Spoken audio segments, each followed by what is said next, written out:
Jenny, does it make sense to you to begin the meeting? Sure, let's go ahead. Do you want to start with introductions? Yes. Welcome everybody to this rather sudden meeting of the NAC. I would like to start with, well, I'll start with myself. I'm Jody Moore from the Red Lodge Carnegie Library, chair of the NAC. And Mark, would you introduce yourself? Yeah, I'm Mark Wetherington, director of the Bitterroot Public Library in Hamilton. And Sean? I'm Sean Anderson, assistant director at Imagine If Libraries in Kalispell. Lori? Lori Kennedy, Dillon Public Library Director. And Dalton, I saw you. Are you still here?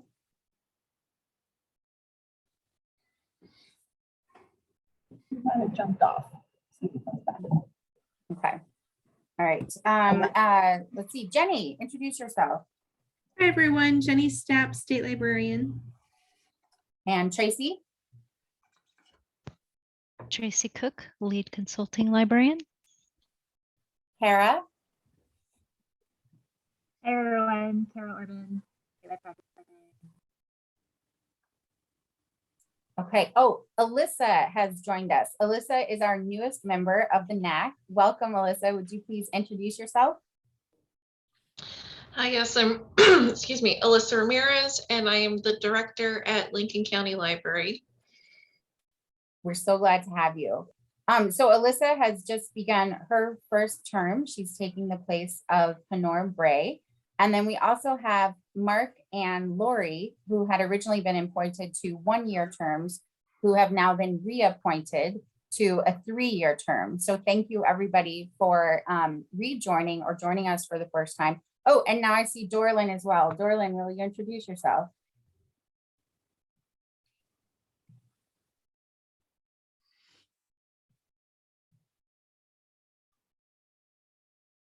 Sorry, I'm Dorlin Rossman. I'm at Montana State University. Wonderful. Okay, let's see. From the State Library, Colette, will you introduce yourself? Hello, everyone. Colette Bartow, Continuing Education Coordinator at the State Library. It's great to see everybody. And of course, Genevieve. I'm Heiser, admin specialist with the State Library. Okay, so Katie Burkhalter, would you please introduce yourself? Hi, Katie Burkhalter from Billings Public Library. Thank you for being here. And Courtney? Lujan from Billings Public Library as well. Thank you, Courtney. Elizabeth Jonko.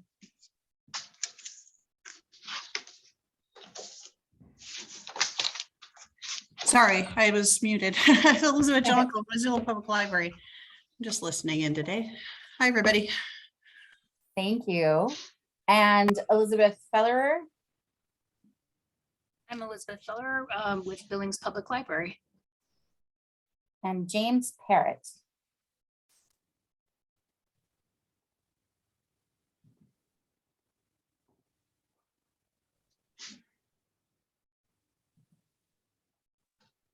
James has introduced himself in chat from Lewis and Clark Library.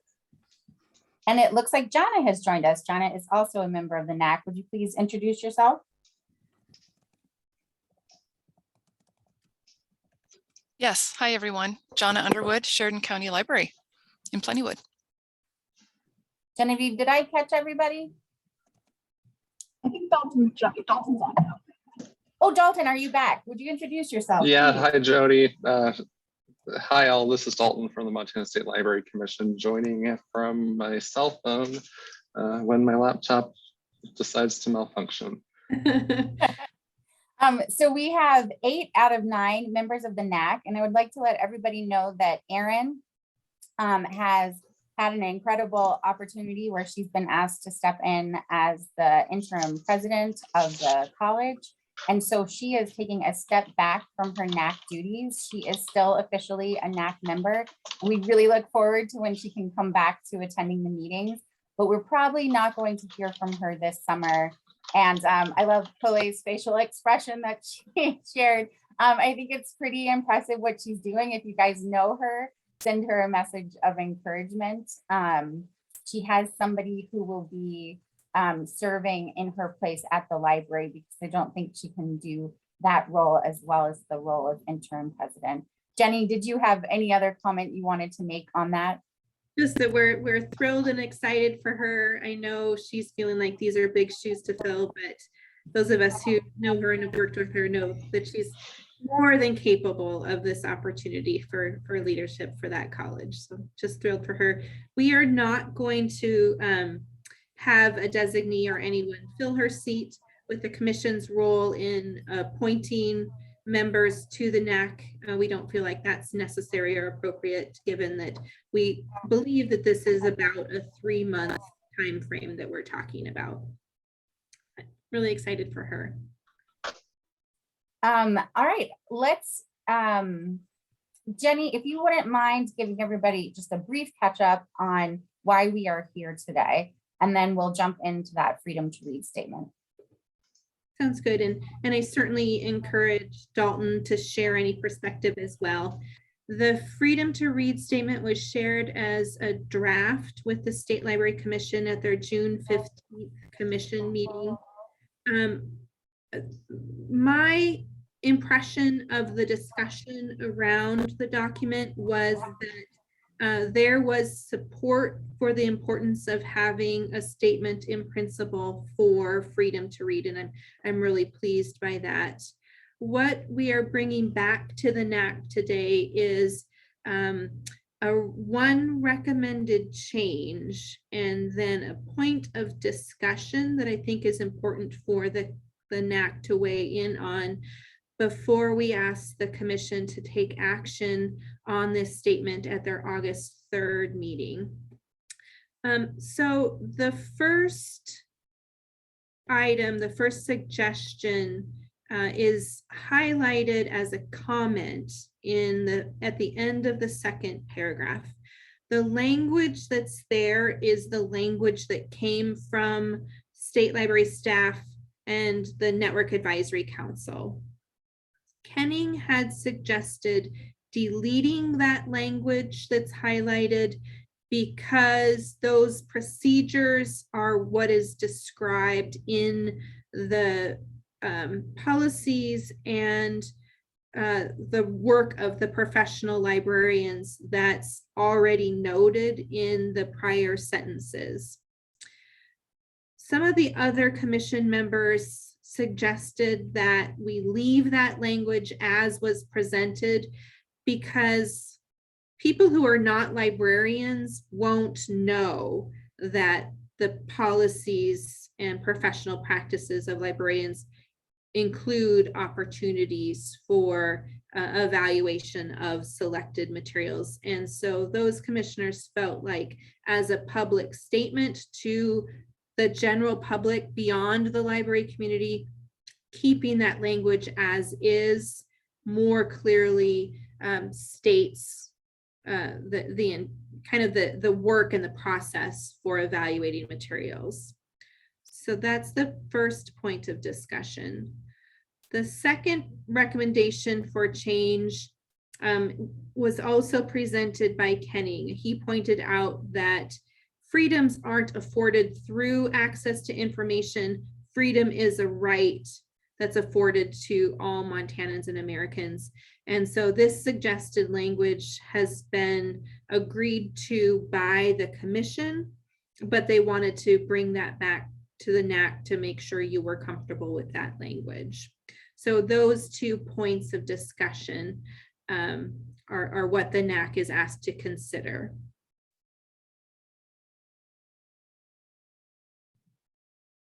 And then Jenny, our suggestions would go back to the commission. Exactly. So I think the first question is, are you comfortable leaving the language at the end of the second paragraph? Again, that's the language that originally came from the NAC. And then the second question is, are you comfortable with the changes at the end of the third paragraph that the commission is suggesting.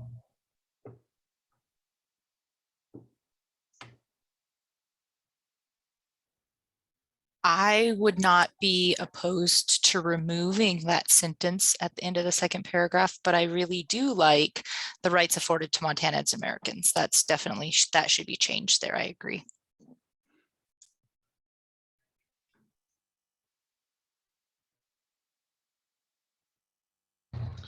I would agree with Lori. When I first read that highlighted sentence, I just didn't really feel like it fit in really well with the rest of the statement.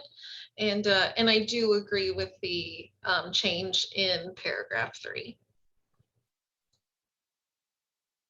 Dalton, not to put you on the spot, but we are all librarians, as is Kenning. So I don't know if you have a perspective that would be helpful for us about the last sentence of that second paragraph. Yeah, and I'm one of the laymen that are not librarians, but a frequent user of library services. So I appreciate how it spells out that libraries have the procedures in place. Without knowing it spelled out here, I wouldn't necessarily really know if they did or did not in that process. Like if that sentence isn't there, it's like library professionals do the job and you have no way to question that job that they've done. Is that what some on the commission are noticing? That if that last sentence isn't there, it feels like the buck stops with the library professionals.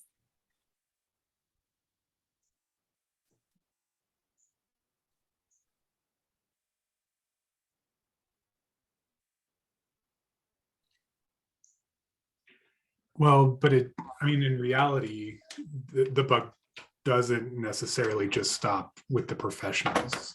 Depending on the library itself, it ultimately stops with the library board, Right. Or whatever governing body they might have. I'm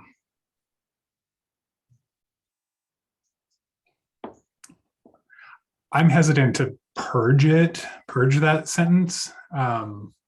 But I wonder if we can just make it simpler, like that the procedures,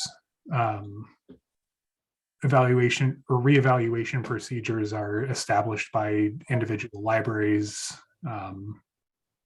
and may be decided on by a separate governing body, something like that. I'm not here to wordsmith it, but just to say that it's not the state library's job to define what that procedure looks like, how that process carries out. It's up to the individual libraries and their governing bodies.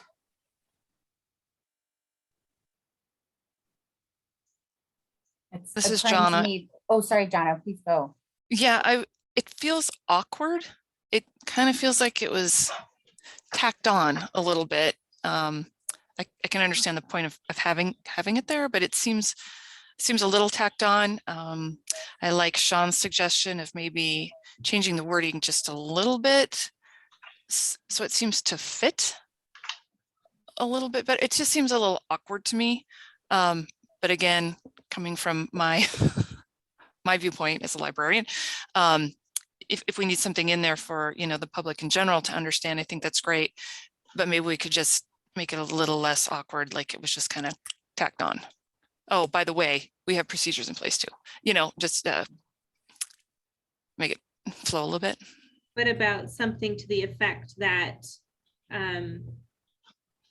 these collection development policies and professional standards include or allow for reevaluation of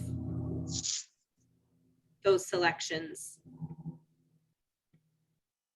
This is Mark down at Bitterroot. I agree with with both Jonna and Sean, and then also what Jenny's just said recently. And on the topic of the changing that third paragraph, the rights afforded to Montanans Americans, I think that's, totally appropriate and fine.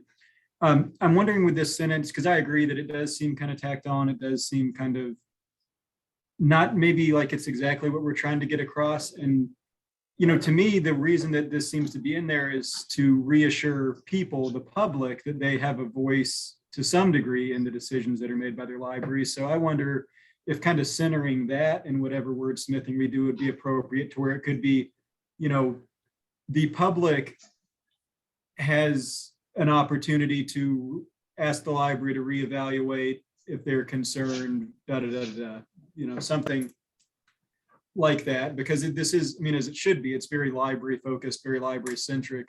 But this kind of sub thing that we're trying to discuss is very focused on the personal potential grievances that might be had by library users and community members. So in any kind of revision of this sentence, I just wonder if having, you know, yeah, persons with concerns or objections to library materials, you know, may, I'm kind of losing it after that, but I don't know if that's a good way to approach it. It might be easier to wordsmith it coming from the public side of things rather than once again from the library side. Got it. What if we affirm the roles of library professionals to follow established collection development policies, professional standards, and reevaluation procedures for reevaluation of selections or whatever as they develop collections and programs that reflect and support the communities they serve.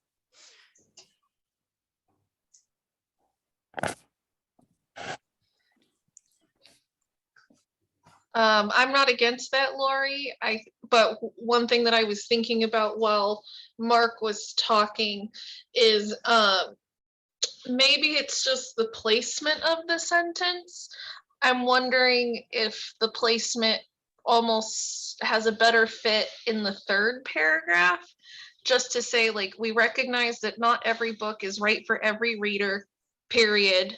Libraries have procedures in place for reevaluating those selections, blah, blah, blah, blah. And then maybe put, however, comma, we affirm that no one person or group has the authority to determine what is appropriate for someone else. I like the sound I like of that. that. Seems to flow a lot better. Yes, I totally agree. Sean had also made a comment in the chat with another potential phrasing of the sentence, but Alyssa, that got immediate responses from 4 of us, I think, at least, of support. Because I've been thinking about that, but, you know, freedom to read. I don't always like their opinions, but they also have freedom to share with us when they want to object to a material.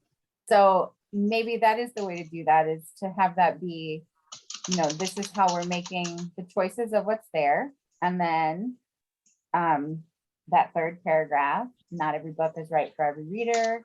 You are allowed to share your feedback with library staff and etc.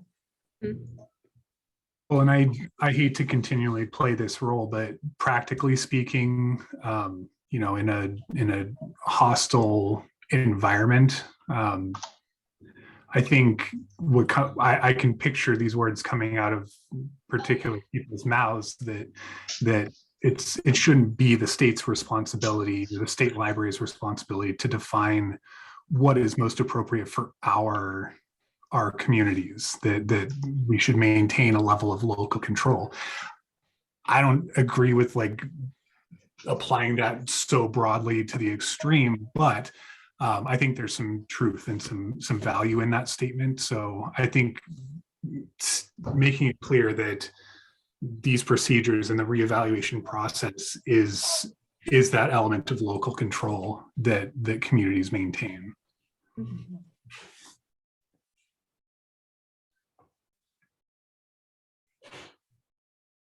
But I mean, what that means is I think we either wordsmith it to something similar to what I wrote, or do less wordsmithing and move it to the paragraph below.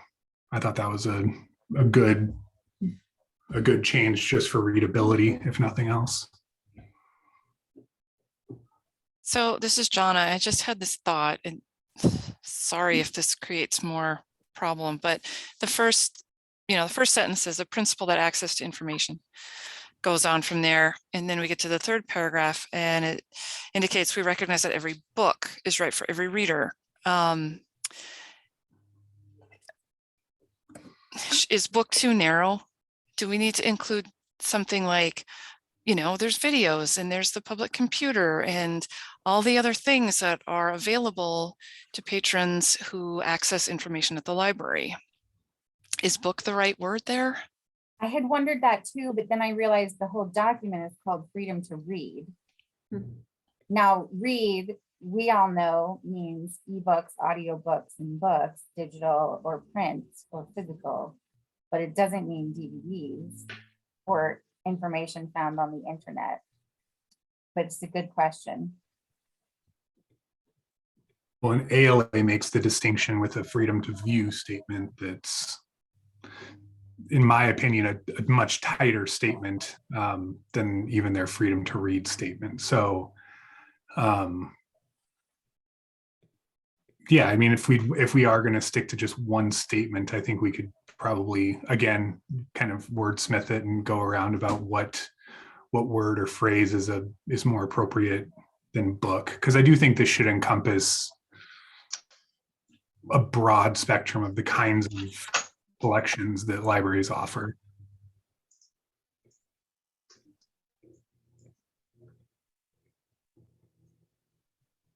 When we talk about collection development, back in the day before the internet was ubiquitous, that would kind of mean, which databases we had, which we have a little more control over. But at this point in time, you either offer the internet or you don't. Your internet is either filtered or it's not. But certainly something like DVDs go through the same collection development process that books do. Jenny, I mean, you have been around from the original intention of this document, or Dalton, if you want to speak to this. So we're sort of going down, we're opening up another question, and what's your response to that?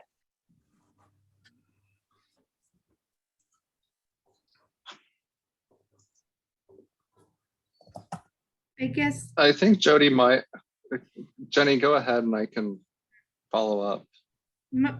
My sense is for the commission, they identify with this idea of a book, and that not every book is right for every reader. That's something that is kind of real and tangible for them, and is something then that they feel like they can endorse. I think I would worry about loosening the language too much, using too much library speak, that they would somehow become uncomfortable with the idea.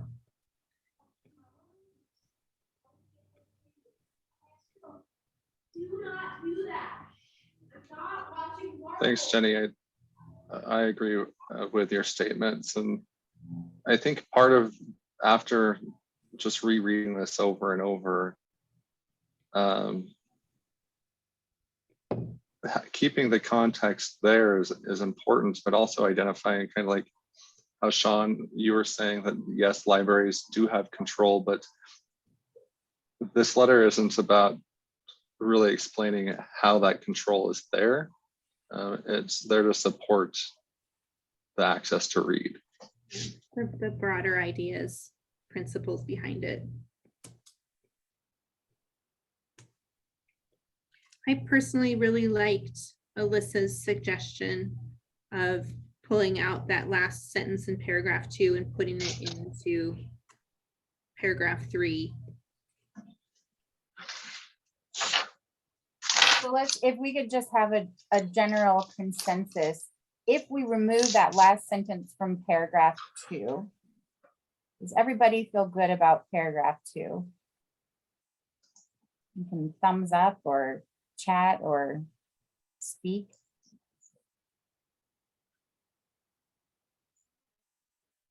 Okay.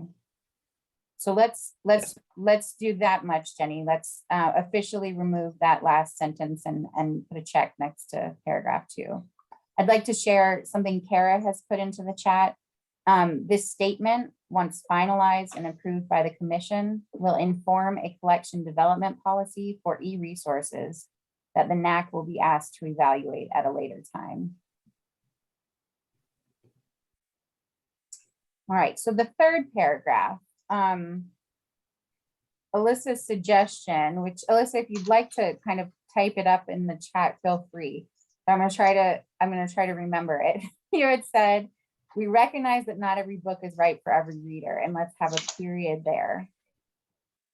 And then let's have a sentence that addresses that things can be re-evaluated.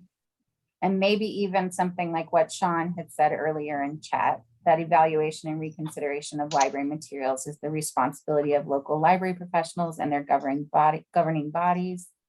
Then say, however, no one person or group has the authority to determine what is appropriate for someone else.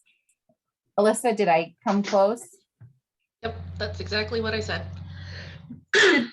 Just that instead of the however, we say we affirm. I think someone said that earlier, and I really like that. We affirm no one person or group. I think it's more positively framed, and also it's an affirmation, which I appreciate. Agreed. And Jenny, I think that is what Alyssa originally said, and I just failed to capture that. And then it sounds like everybody's in agreement about how that final sentence should read. That we like what has been lined through. We like the way it's been corrected by the commission. So then the questions on the table are, does anybody have any other thoughts to add to the way Alyssa has worded it? Does anyone want to take a stab at typing that up in the chat? And then this question that came onto the table about book, the word book being used there.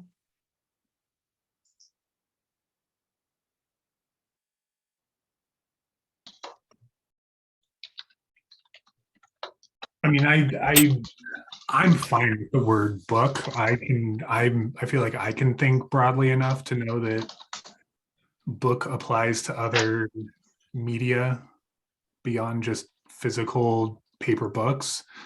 But I don't know. I guess I've kind of I don't know which way to go. Like I feel like I could leave it with book, but that assumes that everybody else will read that in good faith, which I've been burned on lately. What are some alternates? Would we say item, material? Materials. Yeah, I Sorry, think, I mean, Mark. if we said, oh yeah, if we said book, we already have one footnote in there here already. Why not just do another sort of explainer of book? Second footnote, you know, book could include e-audio books, whatever, graphic novels. I don't know. I mean, like if we feel like we need to explain more than book, which I'm not sure if we do. I mean, I think, you know, I don't want to make this document too unwieldy. So I think just, you know, book is acceptable. But if there's consensus that we want to make it abundantly clear that book does mean other resources accessible through the library, then I think just, you know, throwing a footnote down there and explaining it that way would at least diffuse any sort of bad faith attacks that say, oh, well, this just says books. It doesn't apply to the, I don't know, whatever resource that I can access. Just a thought. I think it is a little jarring. It I believe is the one and only time the word book appears in this document, because earlier we're able to just refer to collections. You can't replace, we recognize that not every item in the library's collection is right for every reader. That seems really clunky. Mm-hmm. Did somebody say that they have a freedom to view one also? ALA does. Oh, ALA does. Okay. Let me see if I can find that. I'm just thinking because this, you're right, it's the freedom to read. And when you think of a book, I think of audiobooks and regular books. It doesn't matter what it is. I mean, that's what it is. It's a book. But if there's a freedom to view one, then I'm fine with leaving it as book. If not, we recognize that not every book or material within the library is right for every reader. However, whatever, and then go from there.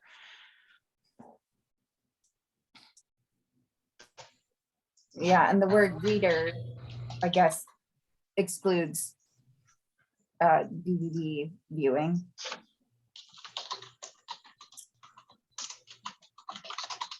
Well, like Sean said, there is the freedom to view, which is a little bit different. I personally feel like DVDs are just a little different because they have ratings. And so I personally feel there's less objections to DVDs. I mean, I don't know that, we've never really tracked, or I've never seen or noticed, when we look at banned, it's banned book week, so that already kind of says it right there, but I don't really ever notice DVD bannings being a thing. I think with books, there's that issue. Well, we try to give the target audience, but that doesn't really ever seem to, that doesn't necessarily stop people from banning. Great points. Well, Jonna, as the one that originally brought that up, how are you feeling about the word book and reader in that third paragraph? No, I'm good. It just was a little ping, that popped up in my head, and I thought, well, there's always that one person that can stumble across something. I'm fine with leaving a book. I really am. It was just something that I thought, do I really want to open this can of worms or not? Because it could go, a myriad of ways. But yeah, I was just kind of curious what the rest of you all thought about it. Well, I think it's worth discussing, Jonna, so I'm glad you brought it up. I guess just personally going back to, what kind of Jenny said, I think that the visual just makes it, that visual of like not every book is right for every reader. I think that kind of sticks a little better than if we start getting into every item or something like that. I think so too. And I think, the book is inherently tied to a statement on the freedom to read, which is what this is intended to be, and it's not intended to be a policy. It is intended to be a statement of principle. And, referring back to the Thomas Jefferson quote at the beginning, affirming that freedom to read.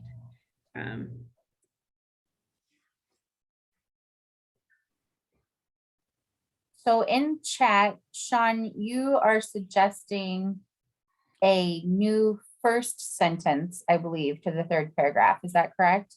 Yeah, I was just thinking while people are talking that if that more not negative statement in the beginning, if we just flip it, if it becomes an affirmation rather than a recognition of something that may not be for somebody, just kind of changing the tense of that made it a little bit easier to read.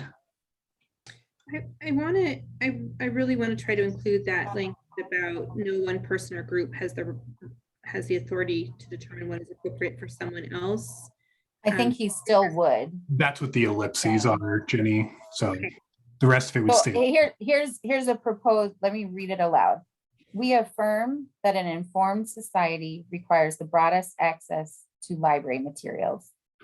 Libraries have procedures in place for reevaluating those selections if library users voice concerns about material that they find objectionable. We affirm that no one person has the authority to determine what is appropriate for someone else. To submit to anything less is contrary to the rights afforded to Montanans and Americans.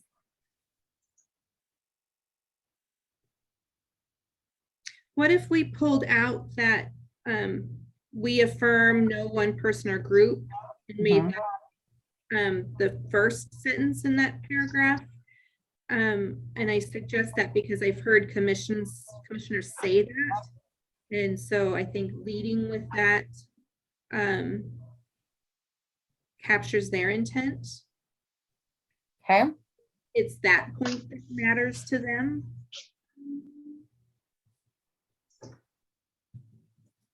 Okay, so Jenny's made a suggestion that we leave that third paragraph with, we affirm that no one person has the authority to determine what is appropriate for someone else. You know what I kind of like about that? That one person is library professionals. That one person is the person on the library board. That one person is the user of the library who hates something. So yeah, I'm liking that. All right, what would our second sentence be? And we would go with what Sean has.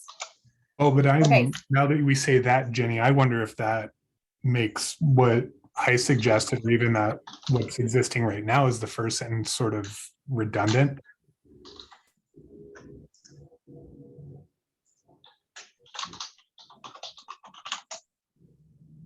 Kind of, not really.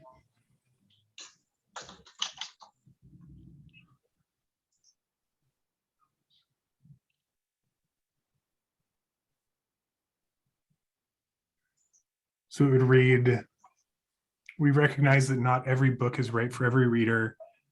Or no, sorry. No.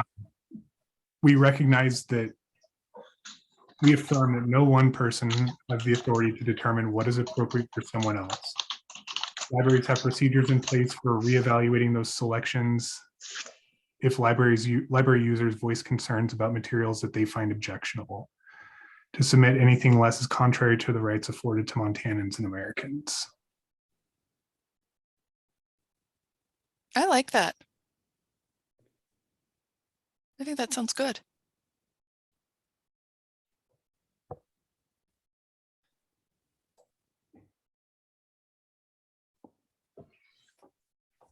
Dorlin, to submit to, you mean in that final paragraph? Missing the word to. Yes, Yeah, correct. just It's a little- missing the word to. Yeah, what Alyssa had was, Yeah. yeah. Okay, so third paragraph, we affirm that no one person or group has the authority to determine what is appropriate for someone else. That's our first sentence. Everybody's liking that?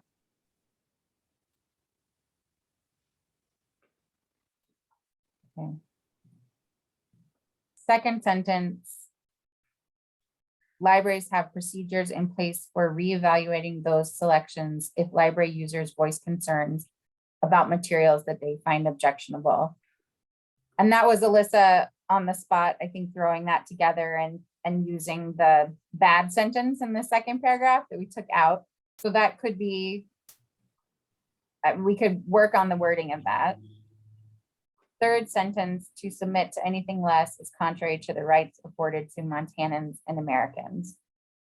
And that would end the paragraph.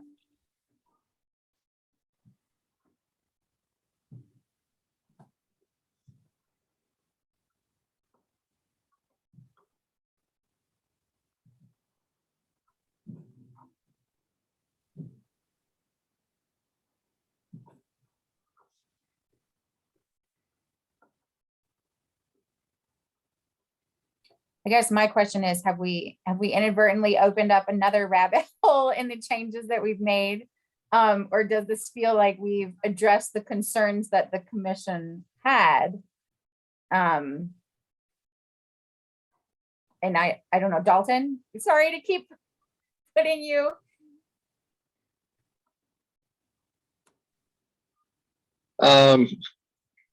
Jody, I'm just one voice, and at the end of the day, this is the NAC's voice that needs to be a part of this. So I can only say so much. So I want to make sure that all voices here are in support. I think that's what is important, that even though it's going to the commission, your guys' voice is supported and heard in this process. I guess I'm curious if Kenning would still take objection to the sentence, the way we reframed it and the way we moved it. into that third paragraph. Jenny, do you have a read on that? I know that he has said that he feels like having some kind of out really undermines the statement, but he also recognizes that he's a librarian and understands what these policies and procedures are, and that not everyone does. So he said he could live with leaving that statement in. I guess I'm wondering about, sorry, so the we affirm that no one person has the authority to determine what is appropriate for someone else feels so vague to me. Like if you just took that sentence out of the paragraph and left it on its own, like that sentence doesn't really mean a lot. Yeah. And the what isn't identified. Yeah. I'm thinking about that. Yeah, I mean, I again, I know we were trying to get away from saying book, but I'm wondering if we should be more specific, at least as saying an information resource, or call it something that's a little more descriptive, because and I hate to get too jargony, but library content, library materials. Yeah.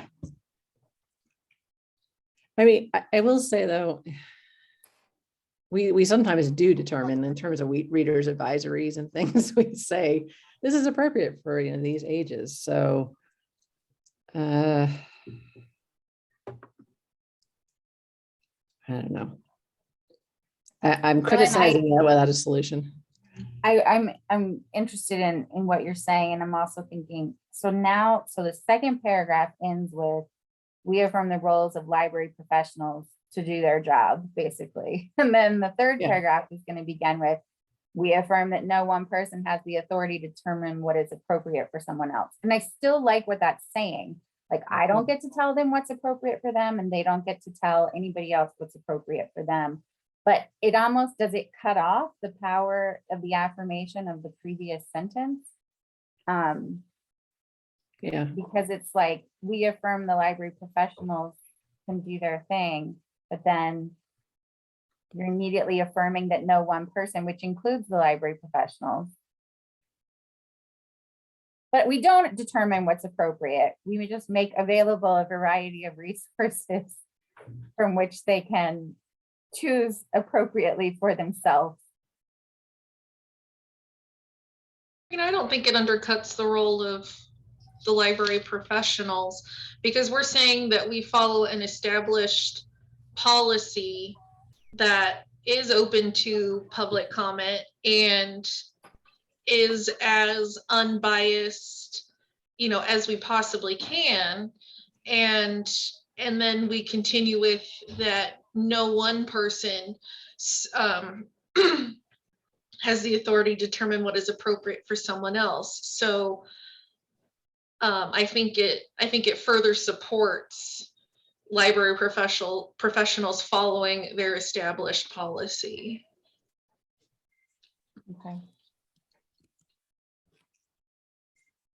But I guess what I'm wondering is if somebody read that sentence again by itself about the we affirm, if I'm a parent, would we say that a parent does not have the authority to determine what their child can read? I mean, I think we're saying nobody has the power to determine what the library can offer. Not one person can do that. But to me, I guess I just feel like the sentence is strangely vague.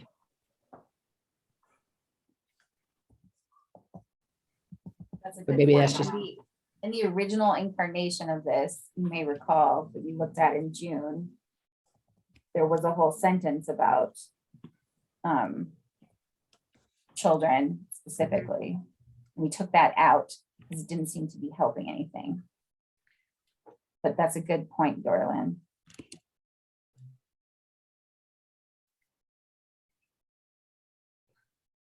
I do think we need to identify the what in that sentence if we don't refer to. Could it just be what content? Yeah, and specifically library content. We're talking about yeah work that occurs in libraries. is library content a really clunky phrase?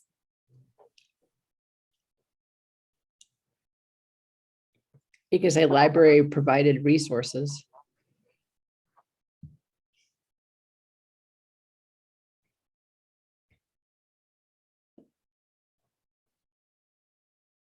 Kind of like that, Dorlin.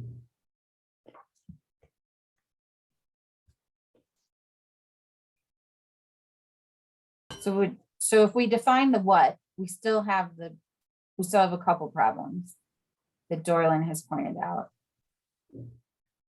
I hope that we've maybe addressed the, I think that sentence could stand alone, couldn't it? We affirm no one person or group has the authority to determine what library provided resources is appropriate for someone else.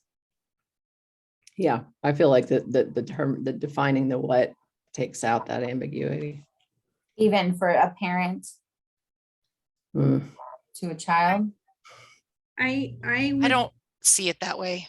I mean, that's just me, but I don't see it that way. When I read that sentence, I was like, oh, good. Now we can't get those people from Washington, D.C. looking at our web pages and trying to determine what books we have and trying to get that content removed because they don't agree with it. That's where my head went with it. I mean, every parent's going to know that they can tell their child what they should or should not read.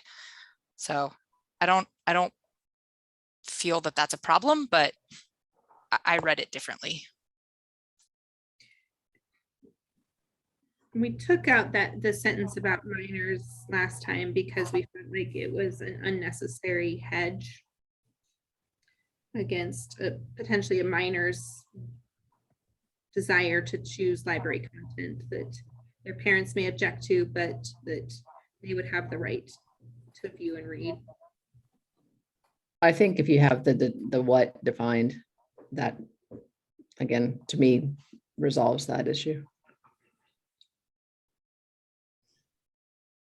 So first sentence would read, we affirm that no one person has the authority to determine what library provided resources are appropriate, is appropriate? Are appropriate for someone else. Someone else, anyone else?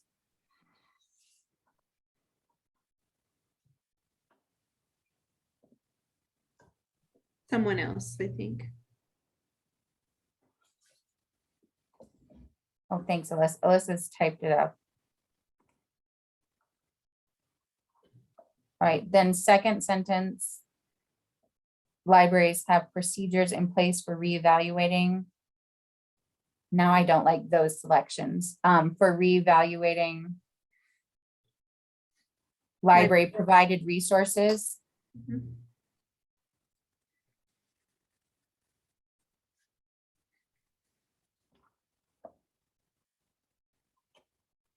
Libraries have procedures in place for reevaluating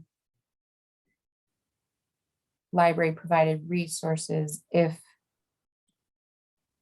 users voice concerns about materials that they find objectionable.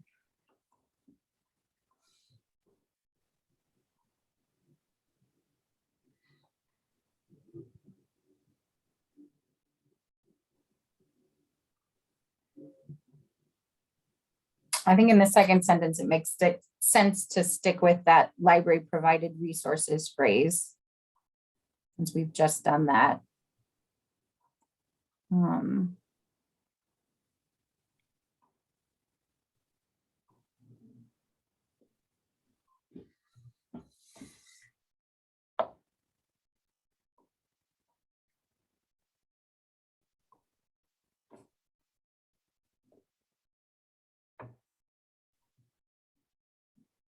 So we've got 3 sentences in the third paragraph. Are we happy with those 3 sentences? So where does the sentence go about recognizing that not every book is right for the reader, for every reader? Where does that fit in? Did I miss that? So that is, yeah, no, we changed it. It no longer says not every book is right for every reader. Okay. Anywhere. I think it's just removed. Oh, okay, great. It's implied, I suppose, in the fact that we are willing to accept objections or concerns about objectionable material, but I think we just got rid of that sentence.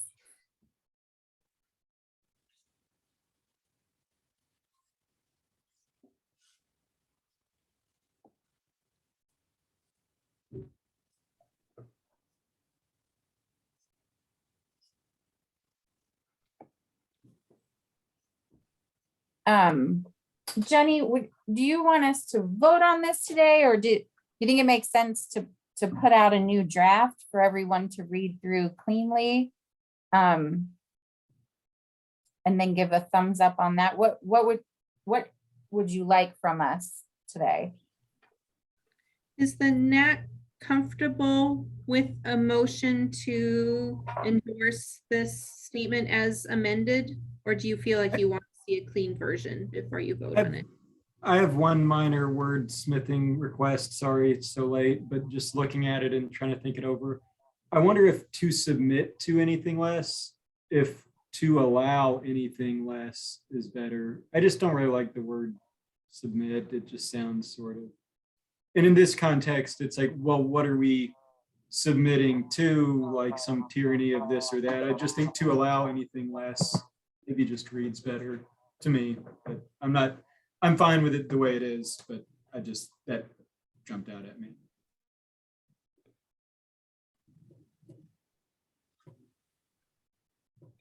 I don't speak legalese super well. Is to submit to, is there a reason for that phrasing, Jenny?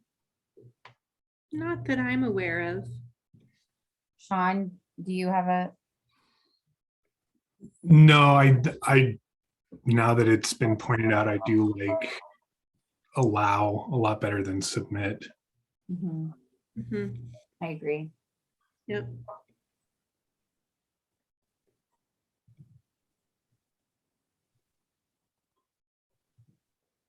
I guess, why doesn't everybody take just a moment, start at the top of this freedom to read document. And I'm working on typing up a new version of that third paragraph that'll include Mark's suggestion. So pop over to the chat to get that third paragraph, then volley back to the fourth paragraph here and see what you think. Oh, maybe Alyssa's gotten it.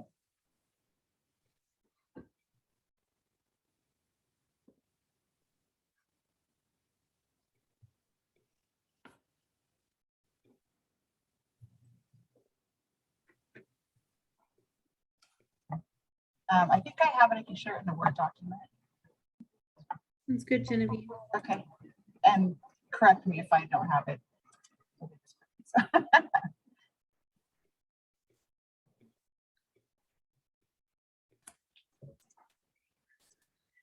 an edit mode, so I see that. This is the correct one.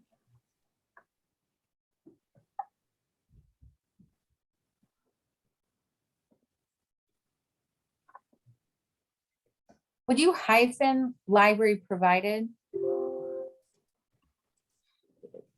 No, I would. I would too, I think. Yeah.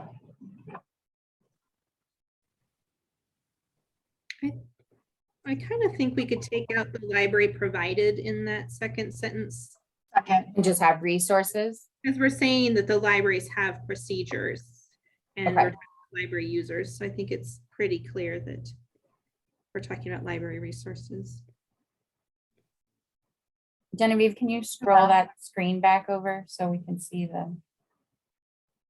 Oh, thank you, Dorlin. I appreciate all your feedback today. Jody, I'm sorry, what was that? Oh, Genevieve, I can't see because of the comment on the side. Can you scroll to the left on your screen, I guess? Check to see which one. There we go. Can you see it? Yes.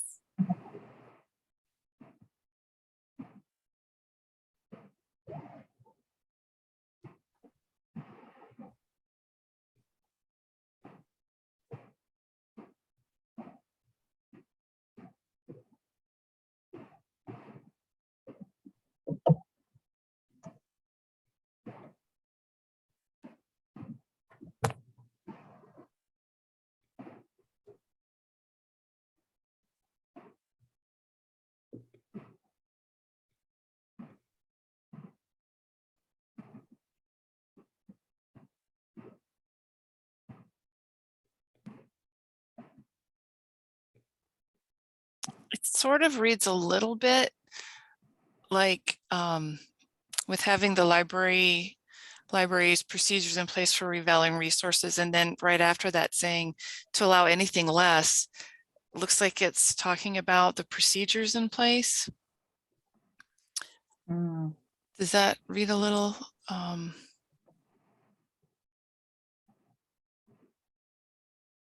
Maybe we've just been reading it so much that now every little piece starts to look a little funny, but I agree that the placement of the sentences now, Yeah.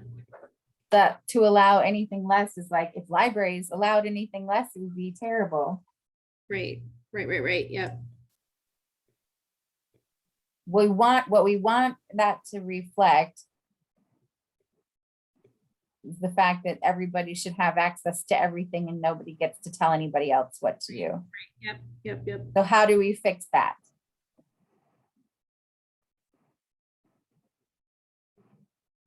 Great catch, Jonna.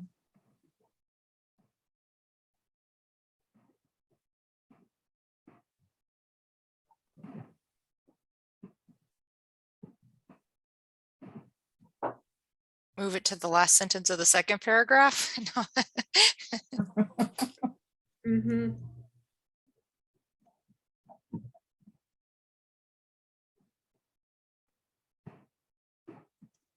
You see it that way?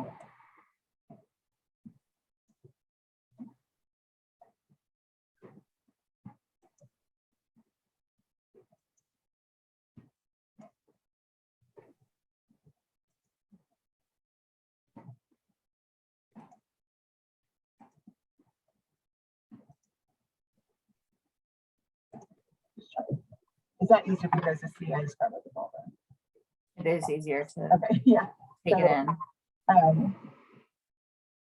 I could move the sentence up here. Mm-hmm. Yeah, let's try it. Okay.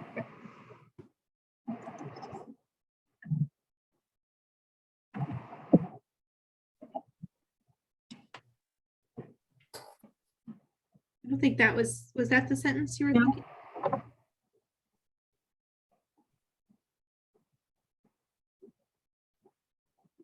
Is that the wrong change? I can do something else. I think the other option would be to move that to allow anything less sentence to the very last sentence of the page.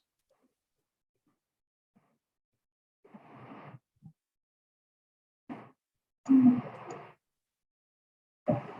that one more time. Tell me what you know. This one. Moving that sentence to make it the second sentence of the last paragraph. Yes. At the last paragraph. Sorry about that.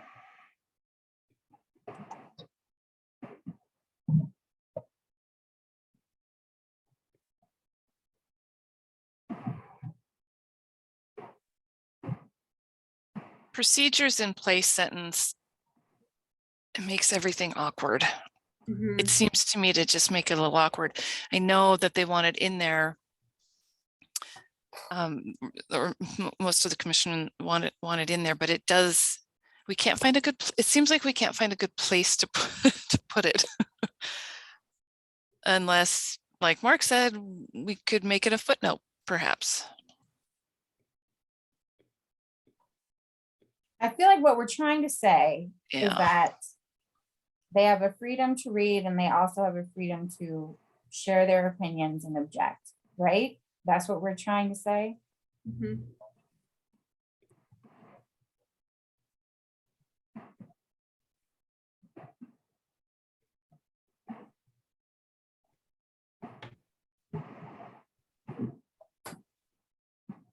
So does that belong in a freedom to read statement?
Jenny, is Kenning the only one of the commission that felt that that sentence didn't need to be in the statement? Were all the other commissioners on board with that statement about libraries have procedures? Yeah, yeah.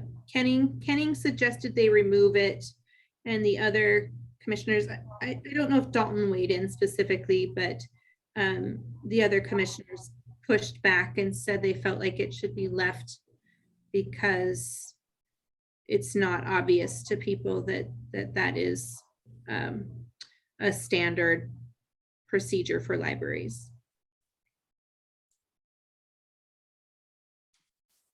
I think at the beginning of our meeting, Dalton said something like he, not being in the library world other than like checking out books and things like that, not a librarian, that having that sentence there let people know that there were things that they did have a voice to say that they didn't like something.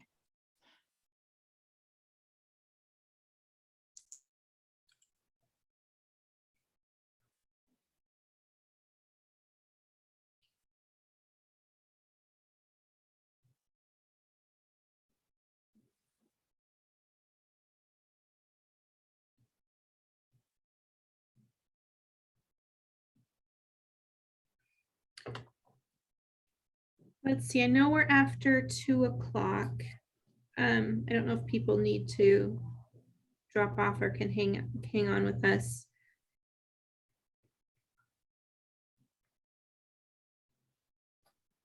I still have some time. I'm happy to continue. I think we've lost a couple, but we still have a majority present.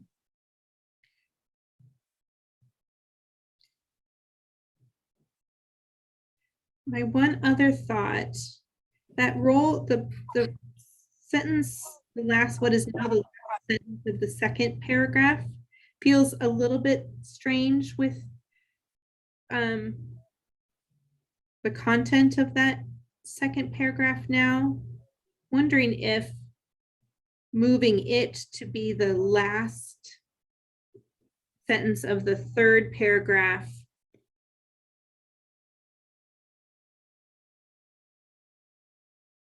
so that we have kind of an affirmation, library procedures, and then another affirmation of library professionals.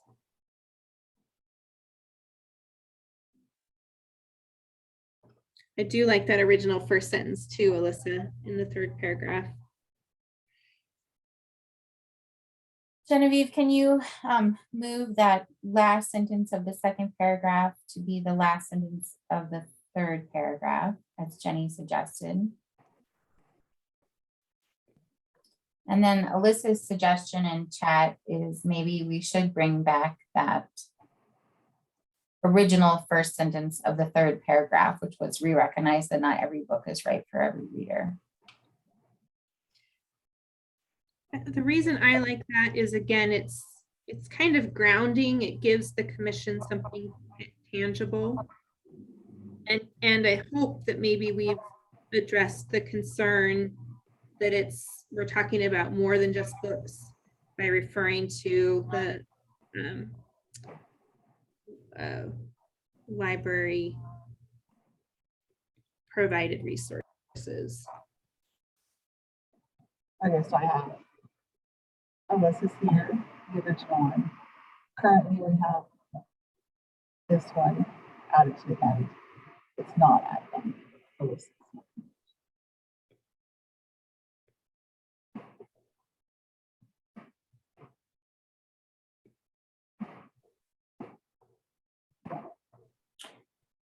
So I guess Genevieve, let's put that, we affirm the rule. Yep, that sentence, let's put that at the end of the third paragraph again. Yes, great, yes, move it up there. Okay. And now delete that duplicate bit. All right, how does this read to folks? I would take off the we affirm the roles of library professionals. I would just say the roles of library professionals follow established, because we affirm so close to each other. It just I kind of think that's okay. Like we are affirming these things. We are supporting these roles and practices. Now, how do we feel about that word, however? Because earlier we were concerned it was too negative.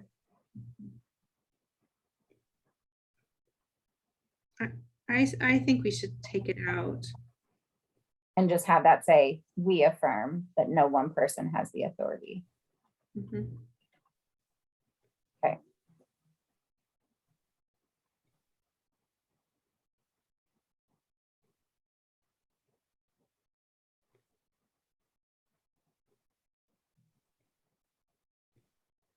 I like it a lot more with Jenny's suggestion of adding that roles of library professionals at the end of the third paragraph. I think we're still at a point where is that second sentence necessary? And for those of us who are librarians, it's not, because we know this. But is it useful to the audience that would be reading this freedom to read statement? I think it's useful if it comes after that sentence. Like, we recognize that not every book is right for every reader. And so, you know, there is a process for voicing those concerns. I personally start to think that if we don't have that first sentence, then there's little framework for why we need to talk about the procedures being in place. Yeah, that makes sense, Melissa. Yeah, I think there's a better flow here in it. I think the procedure sentence flows better coming after the book is right for every reader. It's not quite as awkward. And yes, I think for people that are not library community aware, it does help them. It does tell them. As awkward as I think it is, I think it I think it works for the you know, somebody from the public who doesn't know.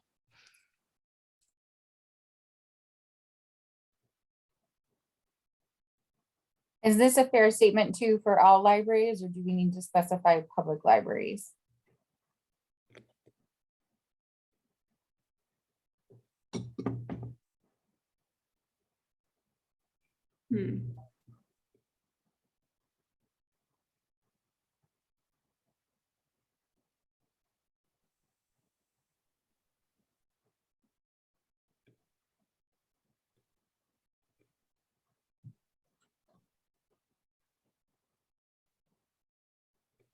I wouldn't maybe get so specific to say public libraries. I don't think we need to, because I assume if you were a user of a school or academic or tribal library, you would have similar avenues.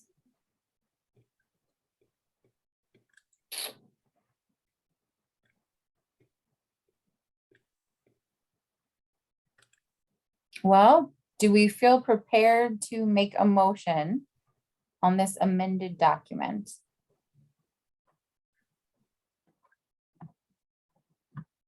And please, if anybody from the public or state library staff would like to comment, please feel free to do so in chat or unmute yourself.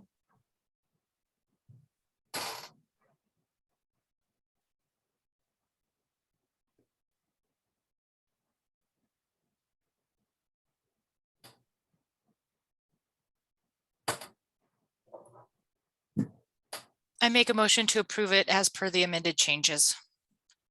Second. Thank you. We have a motion from Lori, and I think that was Alyssa that seconded to approve this freedom to read with changes as we see on our screen. And Jenny, correct me if I'm wrong, this will then go to the State Library Commission, who would ultimately have the decision to adopt it. That's right. Okay. Any comments or questions on the motion?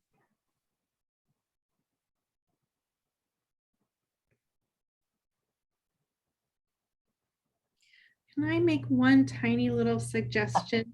Sorry. Yes. I'm in the last sentence, last sentence of the third paragraph. I'm trying to figure out a way to link the no one person has the authority to determine that sentence with the final sentence. And I was thinking, we affirm the roles of library professionals to follow established collection development policies and professional standards that uphold this principle as they develop collections and programs.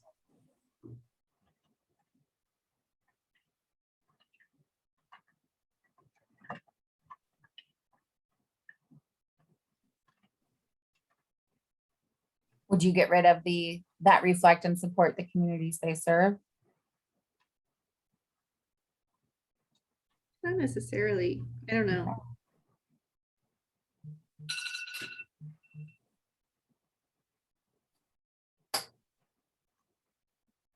Oh, thank you, Alyssa. It's been so wonderful to have you. Welcome to the NAC. Thanks, everyone. I'll see you next time.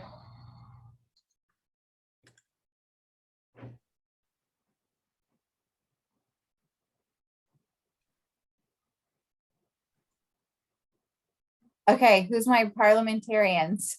We have a motion and a second to adopt the amended document, and we just amended it a little more. Do we I have have to?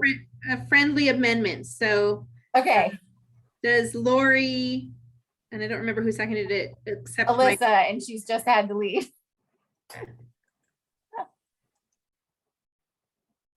So Lori, do you acknowledge this as a friendly amendment to your motion? Yes.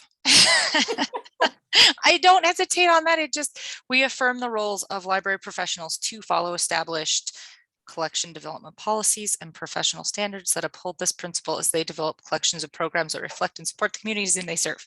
Just as a lot. It is a lot. So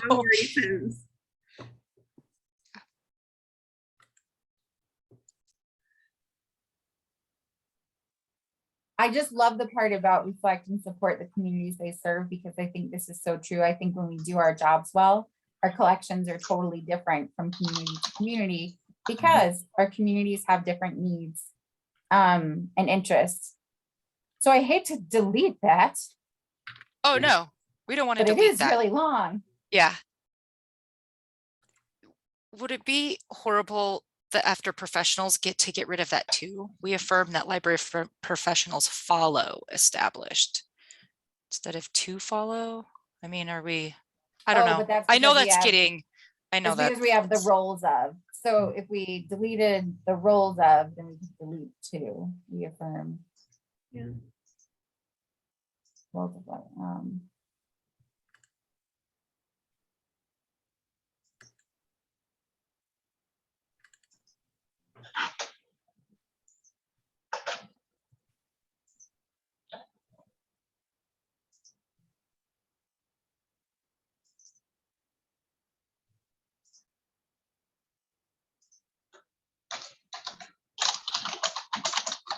Wait, is there a way where we approve this, Jenny, but we also entrust MSL to come up with better wording if they can? Sure, if just wordsmithing without changing intent. Without changing content and intent. Yeah.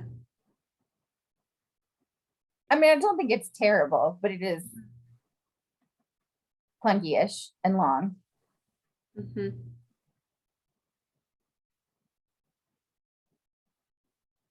In the interest of time, I would love to call a vote on the motion made originally by Lori and seconded by Alyssa that we approve this amended document.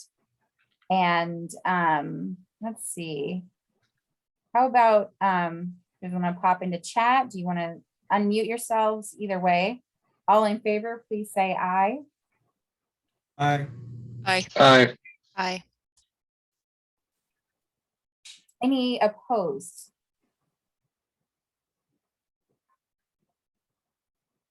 And were there any abstentions?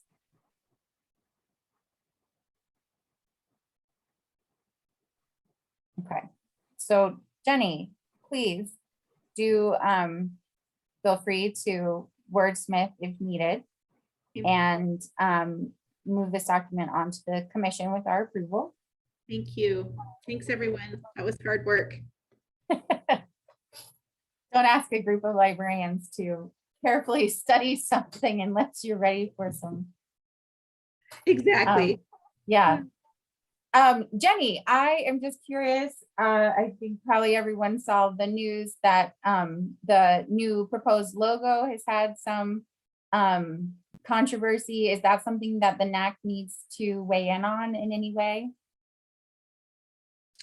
The commission will be,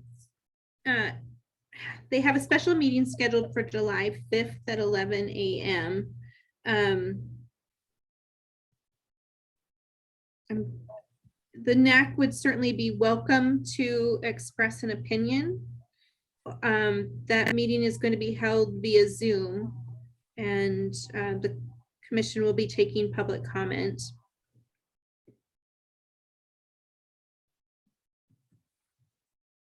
Is it helpful if the NAC has a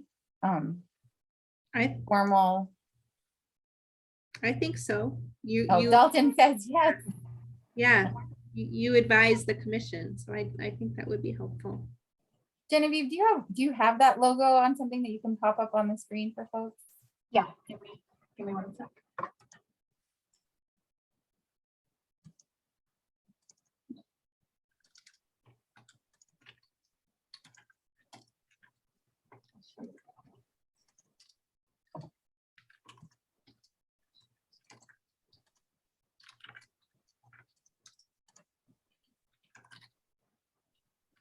And Jenny, could you just give us a quick rundown of the logo, the intent, and what the concern is?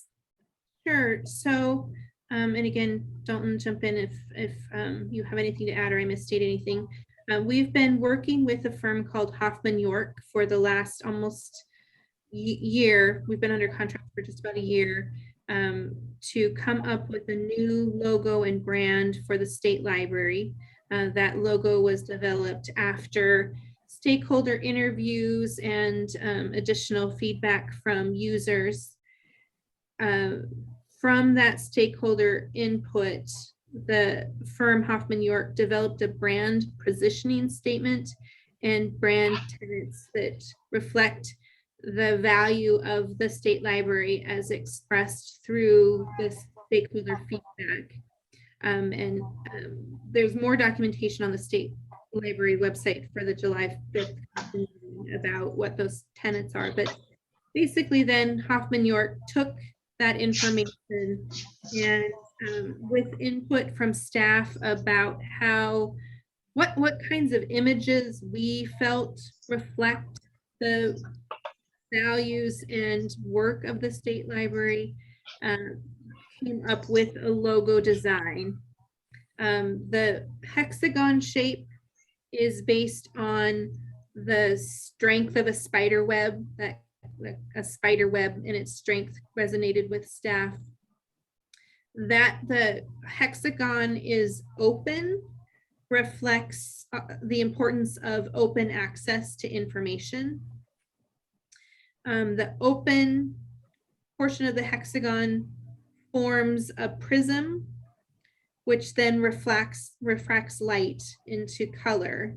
And the prism and that refraction reflects how the state library takes in information and then reflects it back into knowledge. The concern expressed by some of the commissioners is that the 4 colors may draw to mind the pride flag. And their concern is that that might create unnecessary political backlash if the state library adopts this logo.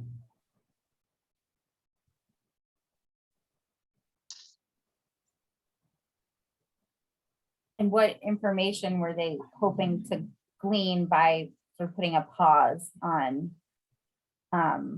the decision. Or is it a decision? Are they making a decision, Jenny, or are they just endorsing it? I think that's all up for discussion at the July 5th meeting.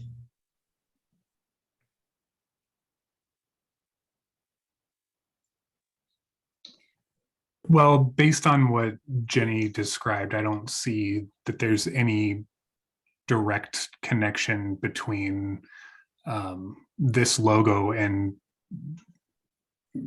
promoting any particular political group's agenda. I think the explanation that we've received and the explanation that has been given so thus far to the commission has been exceedingly neutral. Prisms and rainbows do not belong to the queer community. And I think that since that's the case, I personally very much like this logo. I could opine further, but I will choose not to. But I certainly think it's a lovely logo. I think it tells a great story, especially with that background that Jenny provided.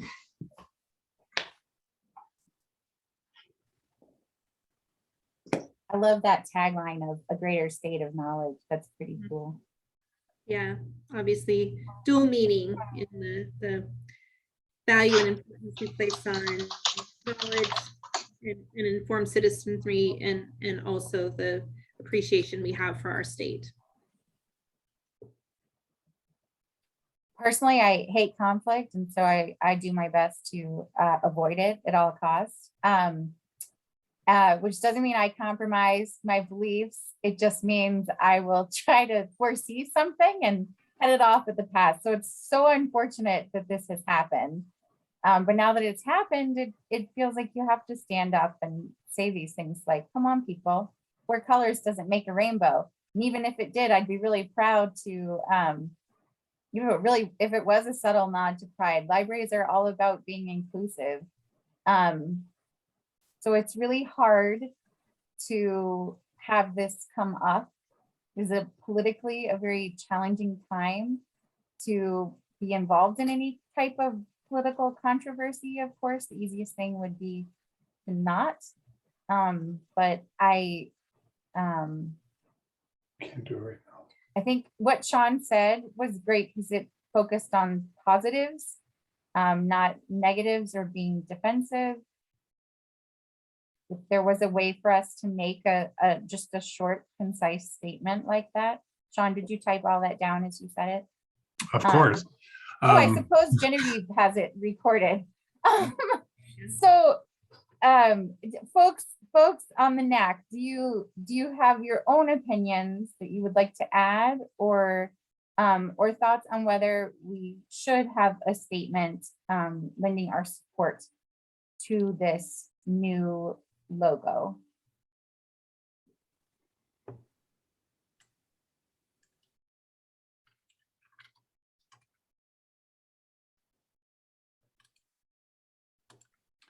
Jenny, just for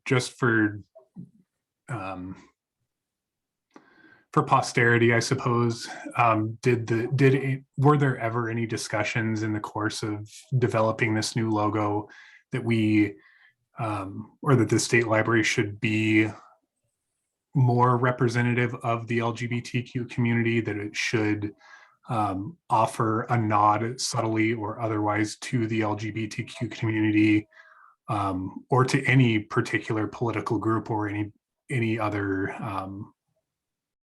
cultural group ahead of any other? No, Sean.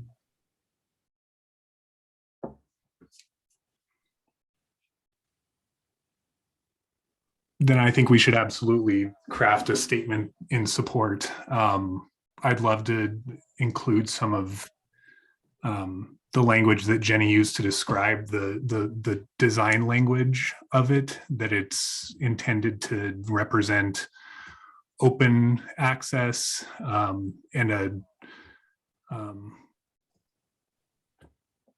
don't know, the language of the prism, I think, is disarming if I were to approach this in a bad faith way. So I'd love to have some language about that to borrow in a statement, but I think it's necessary that we craft a statement of support. That language about the prism and the other images used to inform this logo is found in the meeting materials for the July 5th meeting. There's a document that was actually shared at the June 15th meeting also that walks through the elements of the logo.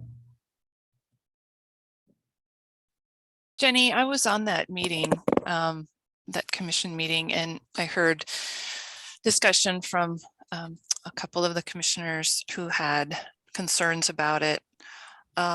What ultimately is the real concern behind that the state of Montana, the people of the state of Montana would assume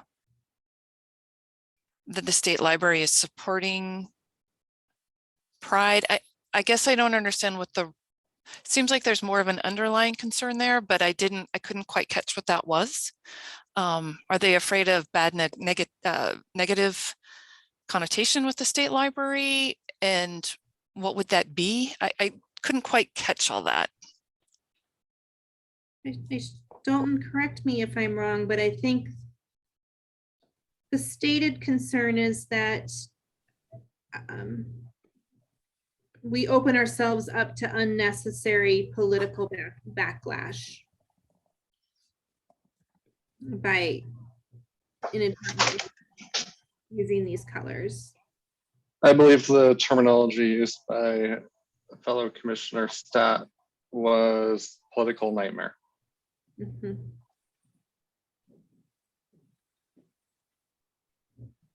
That was the only reasoning for removing the prism theme, was the symbolization connection to a rainbow in the queer community. Mm-hmm. So Did they have see concerns with the grayscale version. The great, yeah, they asked to see a grayscale version over concerns about the cost of printing in full color. Okay. so what is the political nightmare that they see? I mean, maybe this is a better question for the commission, but that it doesn't seem on its face, and much less in the detailed description of the brand identity, that there's any mention of politically tense topics, unless there's a political nightmare brewing that I'm not aware of, but I don't know that that's the case. I mean, I think I understand the subtext of their complaint, but I don't know that it's well-founded enough for us or the state library or the commission to change course, quite frankly. Hi, Sean, I think it was just a very bold statement. And I encourage everyone that's still on to just join in public comment and participation. I do have to bow out right now though. So thank you for having this conversation, and hopefully I'll see you guys on the 5th. Thank you so much, Dalton. Thanks, Dalton. Yeah, I guess I'm just curious, would they have had objection if they had just seen, do they object to the prism if it's presented in a grayscale format? Is it truly the indication of a rainbow that's upsetting them? Yes. Mm-hmm. The second one. There were suggestions from other commissioners to change the colors from the prism. You know what's funny that you said that, because I think if you were honestly to move the red and the green next to each other, and then like just not like the Roy G. Biv, but I don't think they'd have a problem with it, because it's not that. I don't know why, but I'm not saying that you should.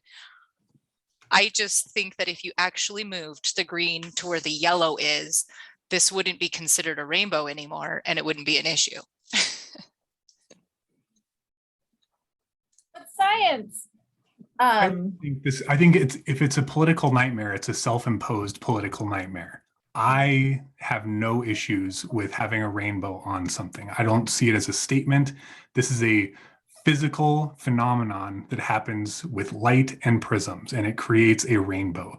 There is nothing political about this statement or about this logo unless it is a self-imposed bad faith political argument. Oh, I totally agree. I just know you think do. that it's funny. I mean, look I'm at getting increasingly upset the more that who's I on. have Who's to on? thinking about Is it. there a lot of people on? There's a lot of people on. I'll just talk about it later in my own. It's just, you know, it's, yeah, Montana.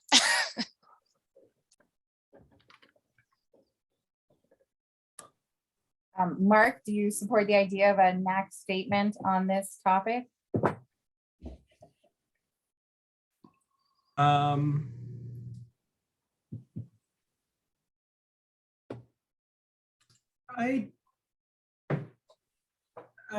not really, sure, I think it's fine. Yeah, I'm not a huge fan of, I like the old state library logo. I would have liked to see a new one that referenced Montana more than just kind of the idea of knowledge, which is important. I think it's a nifty logo, but it doesn't, you know, I've got opinions, but I appreciate the effort that the state library went through to get this, and I think it's a result worth affirming. So sure, yeah, I'd be fine with the NAC, you know, offering a statement of just, you know, let's keep it, let's move on, because the alternatives seem much much worse, I guess, to, you know, I mean, yeah. I mean, I think a statement could be as simple as, we support the hard work, time, and funds invested by the state library and the professional whatever of Hoffman York. And we think this should be the logo of the state library. I think I think you're right, Jody, that it should be very simple. And I think, yeah, whatever detail can come out in referencing this document, that based on the presentation of the logo and the design language as described in this document, the Network Advisory Council is supportive of this logo change. That it's not our opinion, it's based on this presentation and the description that was prepared for the state library.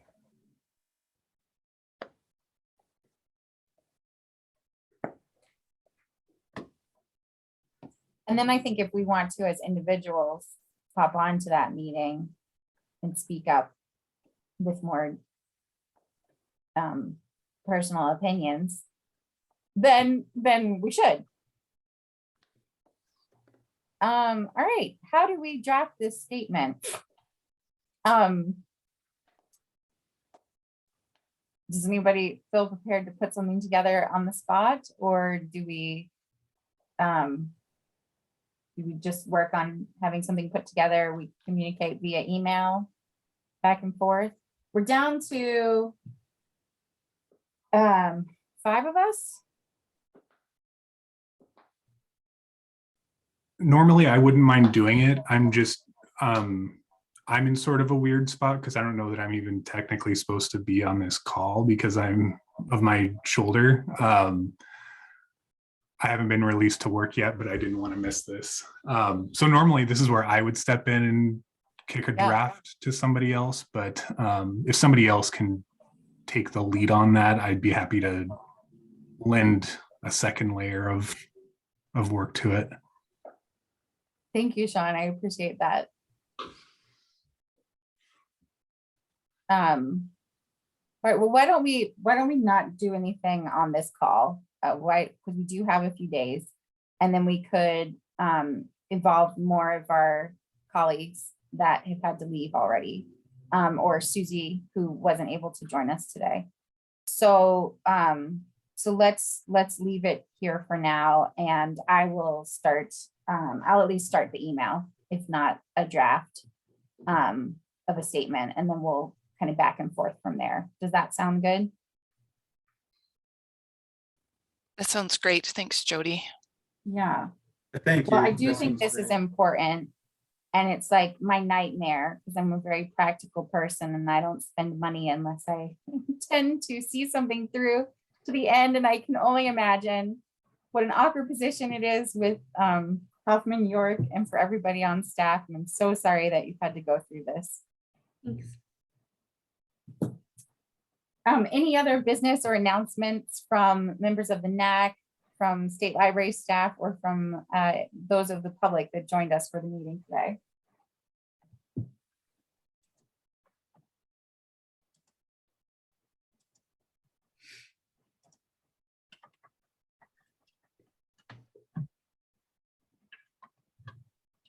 Okay, hearing and seeing nothing. I will adjourn this meeting. We will see each other next in person in July. And I really look forward to that. And hopefully there aren't any more challenges that arise between now and then. Thank you all. Thank you, Jody, for your leadership. Yes, thank you, Yes. Jody. Thanks, guys. Thanks, Jody. Bye-bye. Bye.